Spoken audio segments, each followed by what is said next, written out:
All right, welcome to Las Vegas Collectibles. Really quick, I want to address my haircut and everything. I did clean up a little bit. I had a job interview today. I do work full time. Had an opportunity for something new. Took a shot at it. We'll see what ends up happening.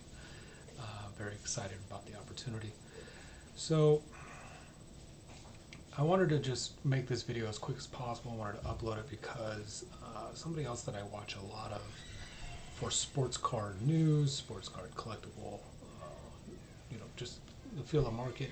There's a couple YouTubers I watch a lot of, and so one of them is I'm going to show you here. I don't know about the copyrights. I'm going to be honest. I don't know if I'm going to get in trouble for this, but I'm trying to give credit to the person who made the video and all that stuff. But this guy, the comeback card investor, he puts out some interesting stuff, I think, and so I'll watch him.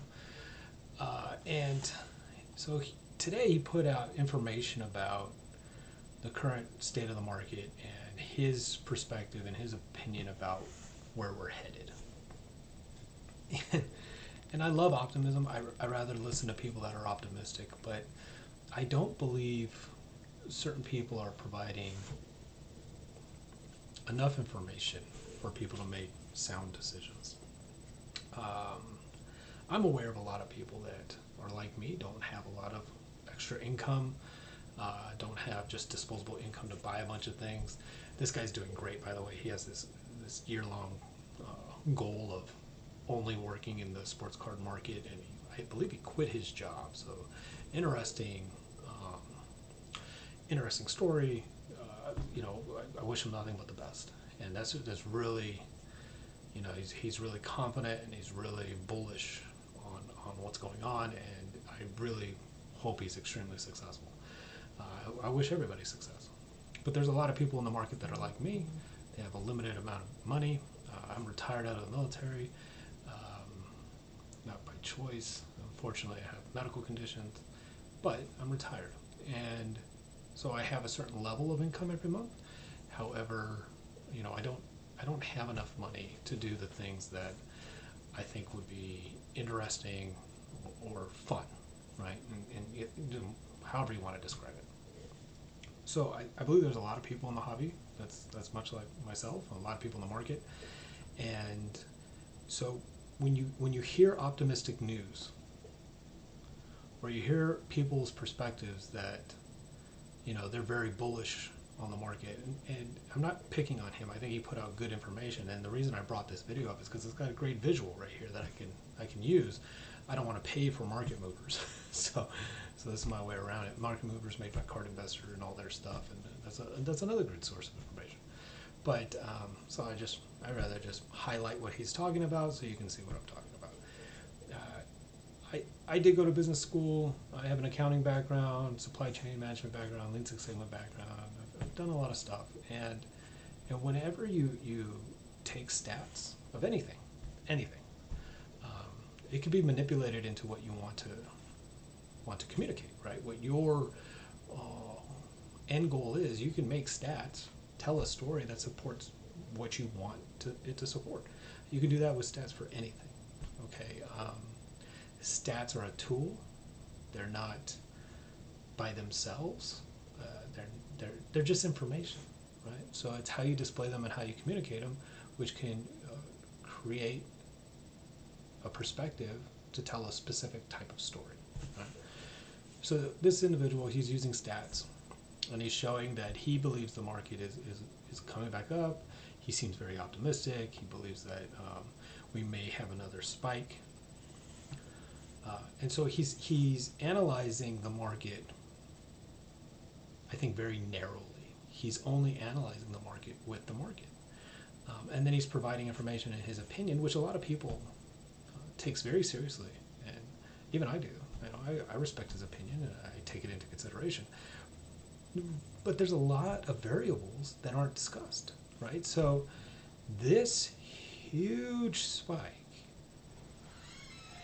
was not because the intrinsic value of the cards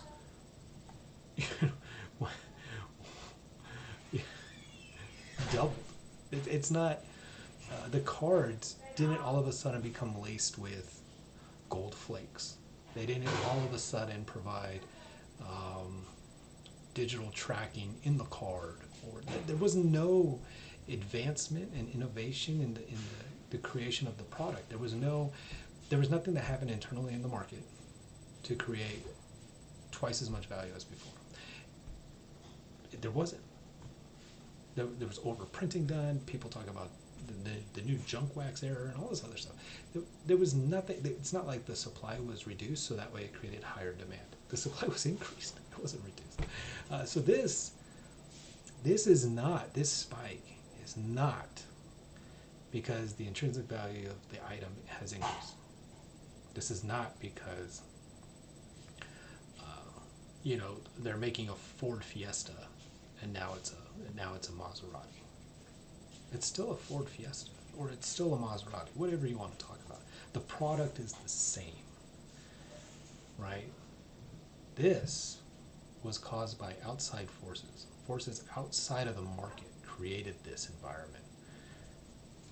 So that means that if you're expecting this to happen again, there has to be another outside market force that creates this. There's nothing that's happened in the past 12 months to these products, to these cards, internal to the market, that has doubled the value of each product, right? You can take a card from 2019 and a card from 2021. There's no inherent value that has increased. They're still beautiful. They're still on a level very artistic. If anything, the value's gone down, right? Because of the supply has gone up. A lot of people say demand's gone up, so maybe it's equal, and maybe it is, right? So if you look at this information, what I see is a stable market, very stable, very consistent, and then an outside force happens, and then it's returning back to the stable market, right? Yes, it might overall be up a few percentage points, which makes sense with any collectible, the slow drip of going up and over time as cards become more rare and more scarce. There's a return, but it's measurable and it's predictable for the most part, unless there's an outside force that comes in and influences the market, right?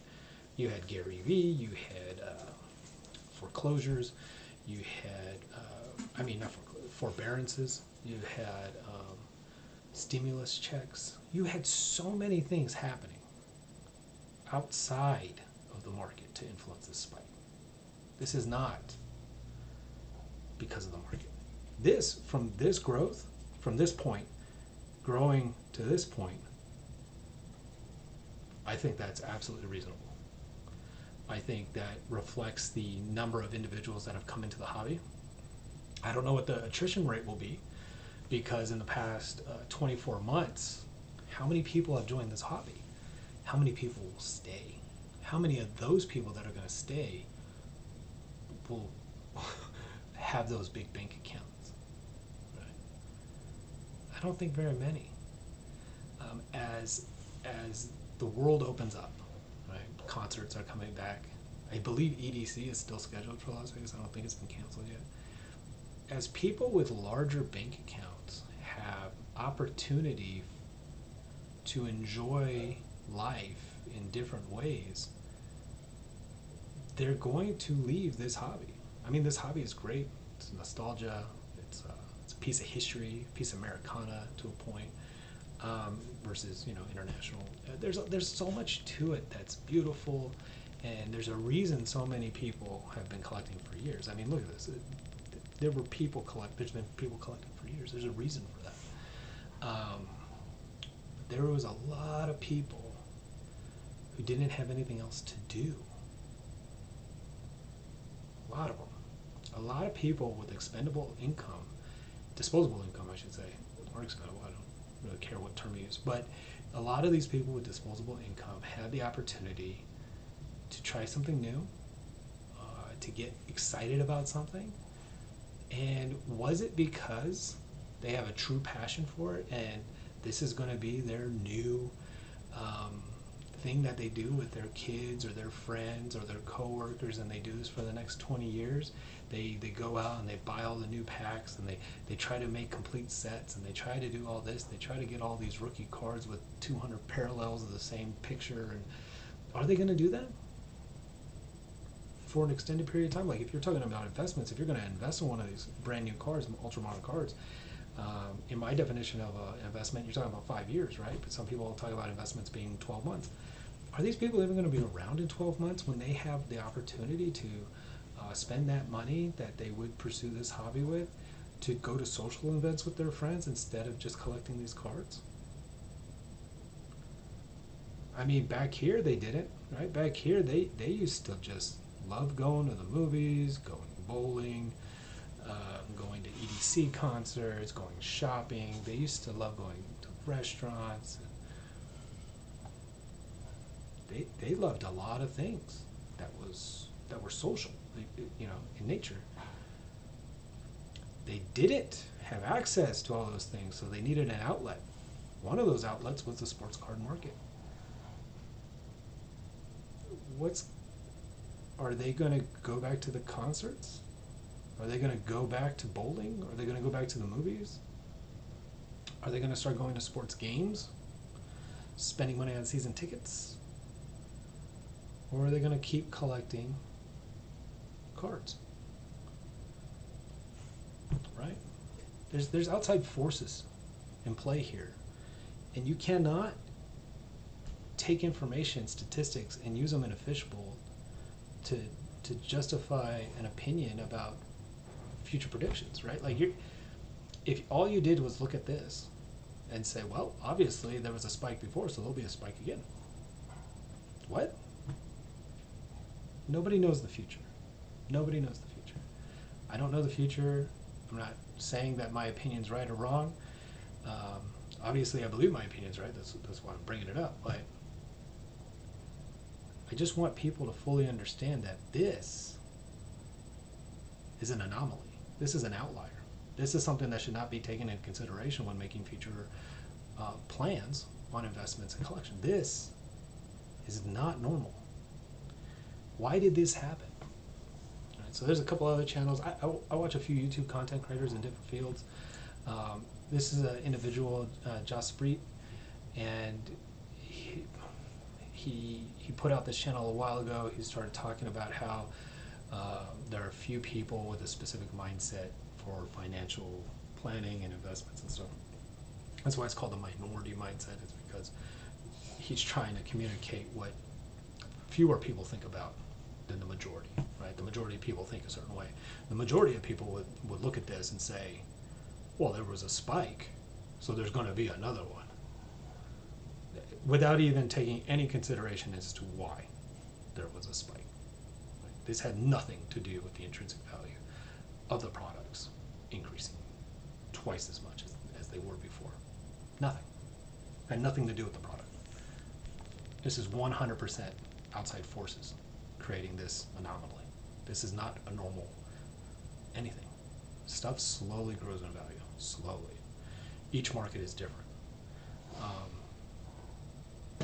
And if you believe in the market, and you believe in the American market, and you believe in everything, the market always moving forward, right, and always growing. If you have those belief systems, first of all, you should invest in things because that's part of that. But this is not normal, right? I mean, everything should go up over time. There'll be drops, but the line should always go up and to the right. And each market has a very specific growth rate, right? And they've had it for years. And unless you change the actual value of the products, those growth rates will pretty much maintain, right? So this doesn't make, this is not, do not expect this to happen. Don't, unless there's another world crisis that prevents people from spending money on social activities. And the only thing left to do is to chase nostalgia. Because this happened in basically every collectible market, comic books. This happened in everything. People didn't have an outlet, so they found one. And now they're starting to find outlets again. The market didn't go up and then stay there. right? Because if this was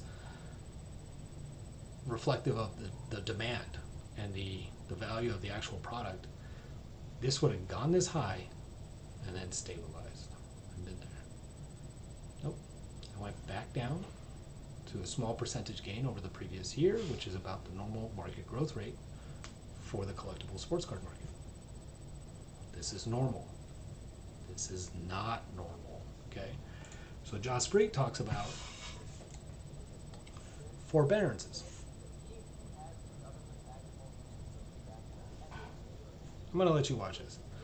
But he goes over all of this.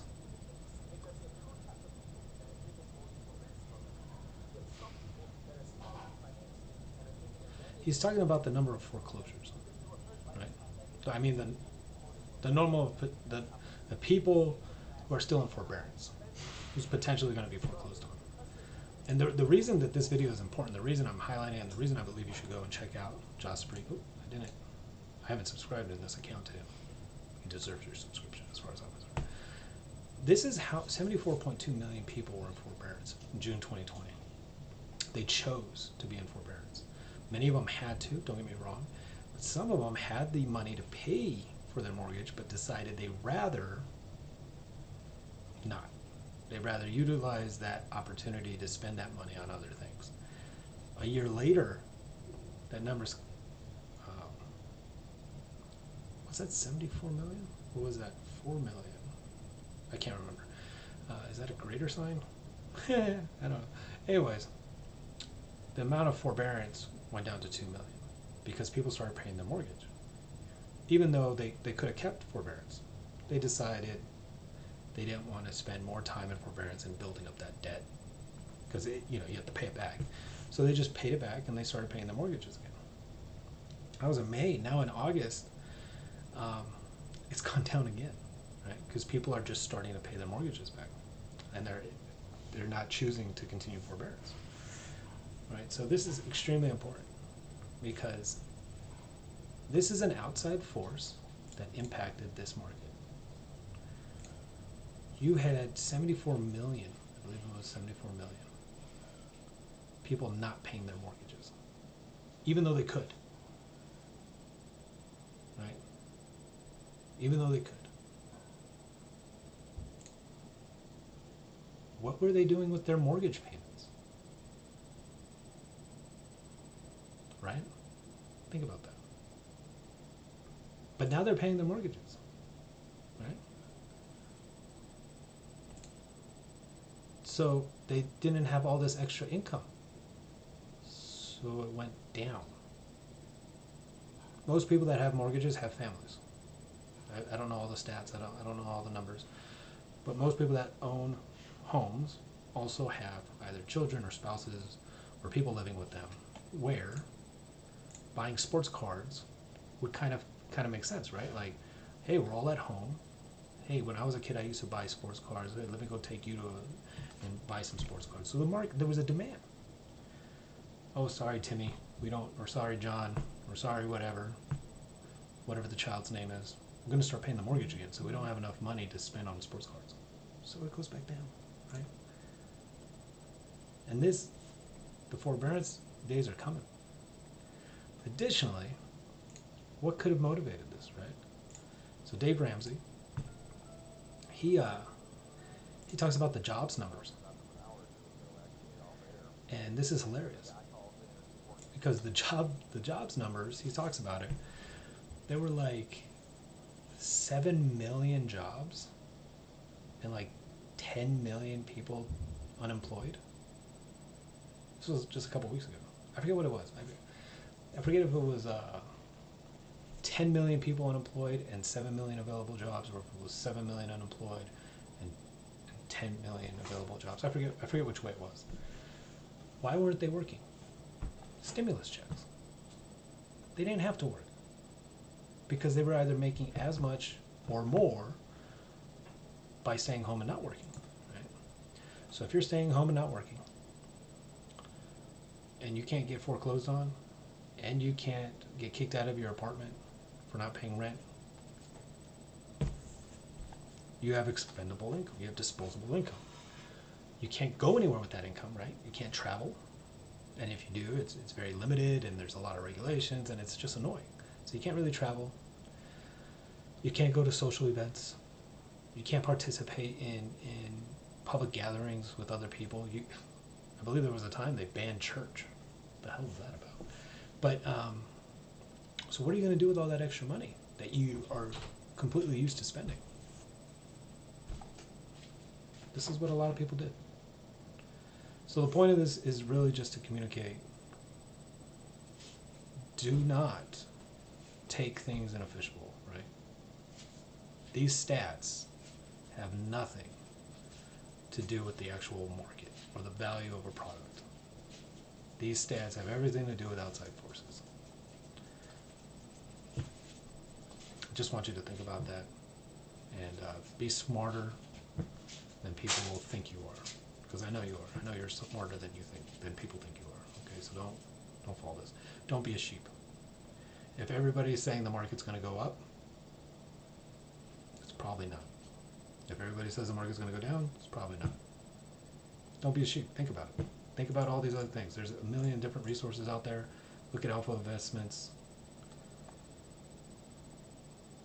Just think about it. Hope you have a good day.